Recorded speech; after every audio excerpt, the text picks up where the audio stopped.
Okay, magandang araw po sa ating lahat, sa ating mga subscriber po. Shout out po sa inyong lahat, kung saan man kayo naroroon sa aking mga kaparintihan diha sa San Carlos, Pilar, Bohol, sa Pilipinas.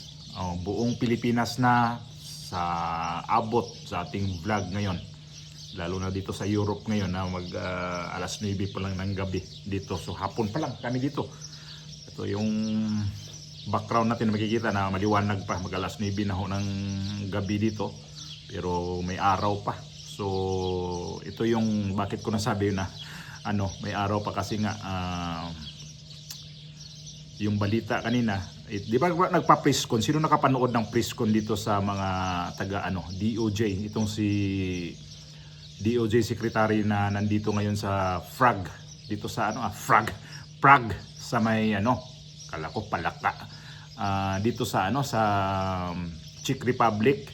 Pumunta sila dito na walang kasiguraduhan. Nako naman napanood ko tong balita ngayon sa sa saksi.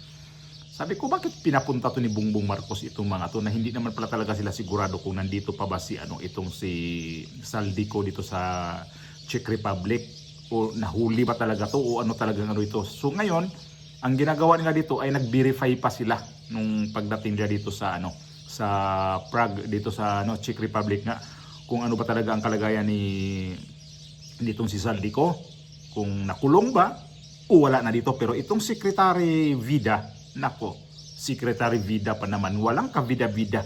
Yan ang sabihin nito sa Espanyol. Ang vida kasi buhay. Ibig sabihin yan ang ibig sabihin niyang vida.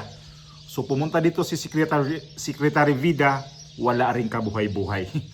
Kagaya rin na nag-utos sa kanyang presidente na wala ring vida. Naku naman. Bakit kayo nagsayang ng nagsayang kayo ng pera na may mga high class official pa ang tinatawag dito?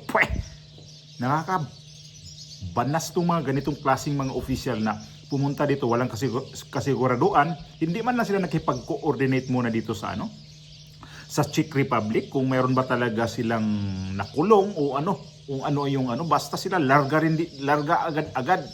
Nako naman So wag kayong alis, ito yung video. Pia, katatapos-tapos nga lamang ng press conference na isinagawa ni Justice Secretary Frederick Vida kasama itong si Chief Counsel o State Counsel Dennis Chan dito sa Prague, Czech Republic, at bahagi sila ng high-level coordinating team ng Pilipinas na ipinadala dito sa Czech Republic para personal na tutukan na mapabalik si Zaldico, ang puganteng si Zaldico sa ating bansa. Ang layo ng kanilang pagpunta rito, alamin at i-validate at i-verify lahat ng dumating na impormasyon sa ating pamahalaan na nasa kustudiya ng Czech authorities si Zaldico, kailan at paano maiuuwi si Zaldico sa bansa at paano raw mapapaliit ang mundo niko dito sa Europa. Gayong borderless kasi at very porous yung mga borders dito sa Europa. Ito raw ang marching orders sa kanila ni Pangulong Bongbong Marcos. So the priority is very high. Dapat mapanagot ang dapat mapanagot. At ito ay alinsunod din o pagkilala rin sa proseso ng Czech Republic dahil napakahigpit nga ng proseso at ng mga polisiya rin ng Czech Republic. So ang sinasabi ni Secretary Vida, ayaw nilang samantalahin o pagsamantalahan ng ilang mga individual yung mangingibang bansa na lang at magtatago at hindi na mapapanagot. Kaya talagang yun yung layon ng kanilang pagbisita rito. Pero sa press conference din, Pia, ay inamin ni Secretary Vida na walang garantiya na narito pa sa Czech Republic itong si Zaldico. Dahil nung tinanong siya, and let me just quote specifically, nung tinanong, what guarantees do we have that Czech authorities could keep him in their jurisdiction, that he has no authority or right to get out of Czech Republic? Ang sabi ni Secretary Vida, there is no such guarantee and we need to respect their laws. So is there a possibility that he may have been out of the Czech Republic already. Ang sabi, possible. So, lahat daw ng ito ay magkakaroon ng kalinawan oras na makapagpulong na itong si Secretary Vida at yung kanyang counterparts, yung Ministry of Justice. Humiling na raw sila, nag-request na raw sila ng kanilang audience with the Ministry of Justice. So, most likely raw mangyayari ito by early next week. So, by early next week, hopefully lahat daw ng mga katanungang ito ay mabibigyan ng sagot at gagawin daw nila ang lahat ng kanilang makakaya na mapabalik si Zaldico sa lalong madaling panahon. Whether it's by deportation through UNCAC o United Nations Convention Against Corruption or iba pang paraan through extradition, gagawin daw nila lahat yan. Kung ano yung pinakamabilis na paraan para maibalik sa bansa si Zaldico, yun daw ang gagawin nila. At sa ngayon, nung tanungin natin, may red notice na ba na inisyu ang Interpol para ma-facilitate din yung pagpapabilis ng pagpapabalik kay Zaldico sa bansa? Sa ngayon, wala pa raw red notice pero in-apply na raw nila ito noong Nobyembre pa sa Interpol at sa ngayon ay patuloy nilang hinihintay yung red notice na ito dahil sa pamamagitan daw ng red notice mas mapapabilis yung posibleng pagpapabalik kay Zaldico sa bansa. Narito po ang pahayag ni Secretary Vida. Basically, the general scheme of the discussion would be paano maaayos yung gantong sitwasyon, di ba? Hindi lamang pag-aayos ng gantong sitwasyon, paglalatag ng isang proseso, hindi lamang yung para kay former Congressman Zaldico. Yung similarly situated na sitwasyon na nananaguan yung akusado at paano pa magkakaroon ng sharing and cooperation between police authorities. O di ba? Walang kasiguraduhan kung saan talaga si Zaldico ngayon. So may posibilidad ito na wala na sa Czech Republic. Share ko lang ng konti itong nangyari kay Zaldico nung nangyari din sa amin nung after nung pandemic. So mayroon kaming trabaho na sa Portugal. So yung mga borders nun, hindi pa pwedeng pasukan talaga ng mga bansa. Kami nanggaling ng Espanya, papasok ho kami ng Portugal. O, nung pagpasok namin ng Portugal, may oras ho yun. So ang open ng kanilang borders ay nasa mga alas 6 yata ng hapon. So pagdating namin doon, hindi pa bukas ho yung yung borders. Wala pa ho yung mga nagbabantay doon, yung mga parang checkpoint pero mga gwardiya civil ho yun. So nung binuksan na, pumasok kami. Ang unang-unang hinanap sa amin ay pasaporte. Wala kaming pasaporteng dala ng Pilipinas. So kahit may dala kaming pasaporte ng Pilipinas, hindi rin kami pwede papasukin ng Portugal kasi wala kaming working visa. Kasi nga ang hawak lang namin ay residence card. So ang ginawa ay hiningan kami ng residence card sa Espanya. O mayroon kami na ipakitang residence card. Nung pinakita namin, hindi pa rin kami pinapapasok. Kasi nga bawal ho yung time na yon. Isa pa, wala kaming working visa kasi ang duda talaga sila na kami magtatrabaho sa Portugal. Pero ang kasalanan din nun, ang amo namin kasi alam nila na higpit pa talaga nun pero pinapapunta kami. So ang ginawa nun, pinabalik kami. Hindi kami hinuli. Pinabalik kami sa Espanya. So hindi kami pwedeng papasok ng Portugal, pinabalik kami ng Espanya. So tumawag kami sa amo namin. So ang ginawa namin doon, pumasok pa rin ng Portugal kami noon pero hindi na kami dumaan ng mga checkpoint. Doon na kami dumaan sa yung ganito. Na mga tawag dito kampo ba, sa mga farm na. Doon kami lumulusot. Ang daming mga gate na madaanan namin na private ho yun na mga lupa. So nakapasok kami ng Portugal pero napakadelikado yun kasi naharang ho kami. Kaya lang mayroon sila kasing kakilala doon na o kasamahan namin doon sa Portugal na nagtatrabaho na may kakilala na pwede kami magkukross doon sa mga bakanting lote, bakanting lupa doon so nakapasok pa rin kami ng Portugal. So pagbalik kami ng Espanya, doon pa rin kami dumaan. Sige, convoy kami. Yan yun, sabi ko, walang problema si Zaldico na hindi siya pinapasok ng Germany pwede siyang babalik kung saan ang kanyang country of origin. Halimbawa, may Portugal na residence card siya. Kahit na wala siyang passport, di ba siya sinabi, wala siyang passport na Portuguese nung nahuli siya o sinita siya. Kahit wala yon, kung mayroon kang residence card, pwede ka makabalik ng Portugal. So ganyan ang kutob ko. Hindi ko pinangunahan na, hindi ko sinabi na tama yung ano ko nito. Basta ang importante talaga, mayroon kang residence card. Wala, hindi ka pwedeng ikulong eh. Dito sa Europe, pag mayroon kang legal ka na mga kung saan kang bansa nang galing, hindi ka pwede ikulong. At isa pa, ang sinabi, di ba ang sabi nito ay ang kanyang red notice ay hindi pa nakaano sa Interpol. Hindi pa siya nakaano sa red notice. So, may tendency na ito si Saldico wala na rin sa Czech Republic. Nakabalik to ng Portugal. O sa anong bansa siya pwedeng papasok na hindi siya hinihigpitan.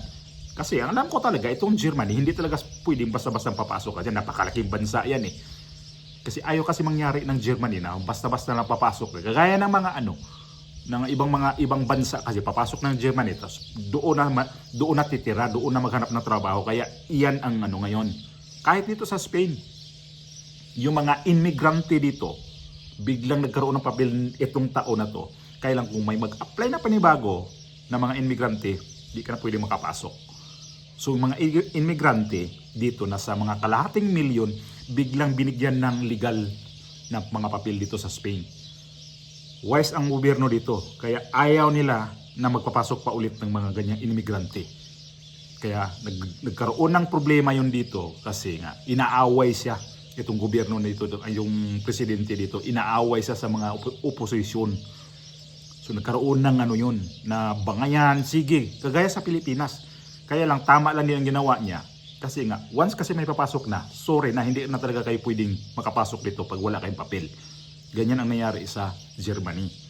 So, ito si Saldico, sabihin man natin na ako, nagduda ako nito, hindi ito nakulong sa sa Czech Republic. Kasi ganyan naman talaga eh. Kapag pumasok ka dito sa ibang bansa dito sa European Union, lalo kung may residence card ka, hindi ka hinihigpitan. Gaya ho dito, halimbawa, Spain ka, papasok kami ng itong France. Ang dami pwedeng makalabas-pasok ko dyan sa France. Di ko lang alam sa ngayon kung ano ang estado rin ng France. Pero itong nangyari kay Saldico ngayon, may tendency to na nakabalik to ng Portugal. Hindi to pinapakawalan hindi to kinukulong ng Czech Republic. Anong kaso ni Saldico sa Czech Republic? Logic lang. Anong kaso niya na pwede siyang ikulong? Isa pa, ang kanyang red notice hindi ho naka pa sa kanya. Hindi pa naka ang red notice sa kanya galing sa Interpol. So, ano gagawin sa Czech Republic nito? Pwede pa silang ireklamo din. Kaya ito si Vida ngayon na hindi na siya sigurado kung nasa Czech Republic ba batong si Saldico. Kaya, mali ang nag-utos sa kanila. Palpak, sablay si Bongbong Marcos nito. Dapat kasi coordination. Dapat kasi, ang gobyerno ng Czech Republic, nakipag-coordinate na sila habang doon pa sila sa Pilipinas. So anong nangyari ngayon dito sa mga to? Gastos ng pera ng taong bayan na naman ang ginastos nito mga to. Okay lang sa kanila kasi hindi naman pera nila yan eh. Nagbabayad sila ng pamasahe, napakamahal ng pamasahe. Hotel, accommodation pa nila ito, yung kain-kain nila dito, imposible naman yan na hindi yan nag-window shopping dito sa Czech Republic, ibang bansa ho yan. Alam mo naman mga Pilipino, mahilig yan sa sa makipagchismisan sa mga lugar maganda to, mamili tayo nga, ganyan naman ang ugaling Pilipino eh. Dito, ang pinakasablay dito si Bongbong Marcos. Sa excited niya na nabalitaan niya na nasita ito si Saldico, hindi nahuli. Hindi ito nahuli. Nasita ho sa boundary. Kaya lang, ang kanyang pinagkakalak doon sa kanyang pagbabalita na para na siyang media na, ito yun na nahuli na si Saldico. Hindi sinabi na sita si Saldico sa pagpasok dapat ng Germany. Kung ngayon, ito si Vida, kung magtagumpay ba to dito, may vida ba tong pagpunta nila dito sa Czech Republic? Kung wala tong vida, muerto. Ibig sabihin ng muerto, patay na. Wala. Sayang ang kanilang pagod, sayang ang kanilang... Bakit di sila nakipag-coordinate muna kung ano pang pwede nilang gawin? Hindi lang yung basta-basta lipad. Kahapon binalita yun, lumipad na daw, papunta na daw dito. Eh ngayon wala si Saldico. Anong sabi ni si Saldico? Ngik-ngik sa inyo. Hindi naman si Saldico bubo yan eh. Ano bang tanga? Hindi naman tanga yan eh. Alam yan kung bakit siya, di ako nakapasok dito sa Germany. Balik tayo. Tsaka hindi naman siya nasita sa mga immigration. Kasi borders eh. May immigration ba dun? Ano yan sigurado? Mga pulis yun. Wala kang papel, sige, balik ka doon. Balik ka ulit ng Czech Republic. Ganon lang yan. Wala siyang kaso eh. Hindi naman siya nag-TNT sa Czech Republic eh. Hindi naman siya nagtatrabaho dun eh. Di malay natin, nagbisita-bisita lang yan dito nagtutur dito sa Europe. Madali lang.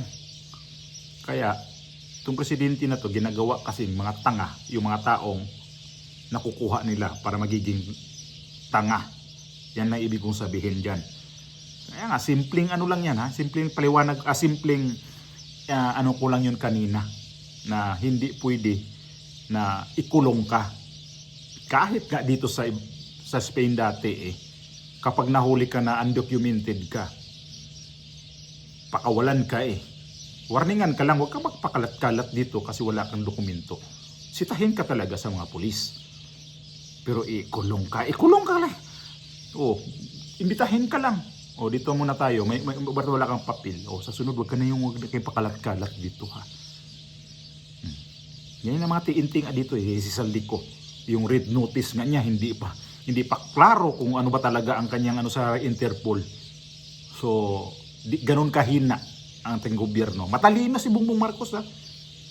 Matalino sa katarantaduhan naman ay sayang. Hindi bale, baka magkita kami ni Saldico dito, kumusta ko siya.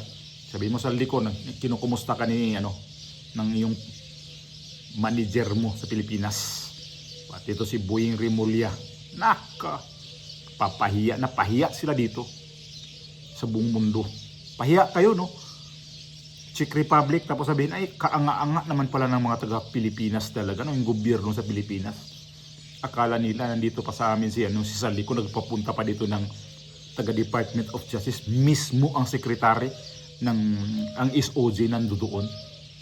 Tapos mga high pa na sila, high rank.